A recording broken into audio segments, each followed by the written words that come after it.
Bah, écoute, Patrick Béraud, je l'ai rencontré, moi, c'était en 76, par un ami commun, parce que moi, je grimpais tout seul sur Toulon, lui grimpait tout seul à Nice, et on cherchait quelqu'un pour grimper à plein temps, on était les deux seuls. Donc du coup, il y a eu la rencontre qui s'est faite, et puis on s'est entendu tout de suite. Au premier regard, ça a fait.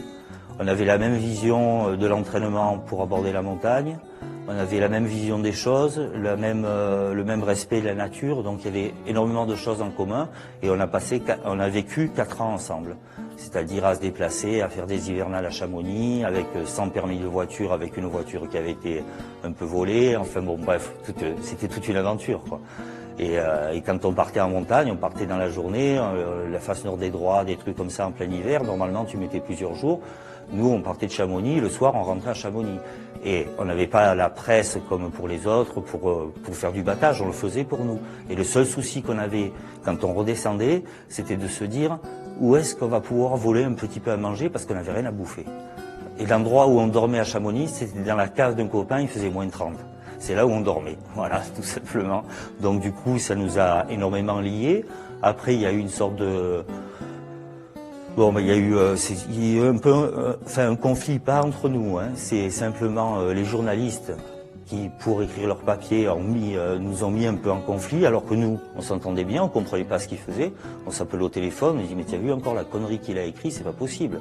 Et enfin bon, donc du coup, on est resté très proches, on s'appelait régulièrement, même quand lui s'est consacré à la montagne, moi qu'à l'escalade. On se voyait 2-3 fois par an pour grimper, on s'appelait souvent au téléphone. C'est un peu comme le frère que j'ai pas eu, quoi. On était deux frangins, quoi. Voilà. Et c'était un très très grand personnage. Ça a été pour moi, le plus grand alpiniste de sa génération, sans aucun problème. Tu sais, quand tu fais quelque chose à un maximum, tu es obligatoirement bien à l'intérieur. Tu es bien en toi-même. Et Patrick, si tu veux, c'était quelqu'un de très humain, d'extrêmement gentil, de très modeste.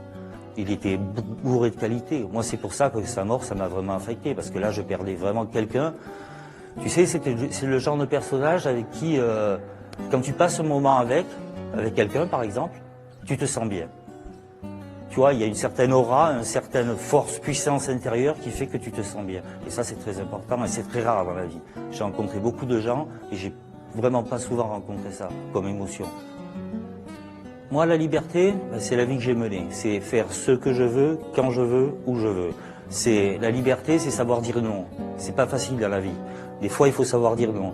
C'est un choix, si tu veux. Des fois, j'ai refusé des contrats énormes parce que ça allait me prendre ma liberté, ça allait me prendre du temps. Alors que l'argent, je l'aurais bien eu besoin. S'il me le donnait, je le prenais, il n'y a pas de problème. Par contre, ce qu'il voulait que je fasse, ça me bloquait trop de temps par rapport à ce que j'avais envie de faire.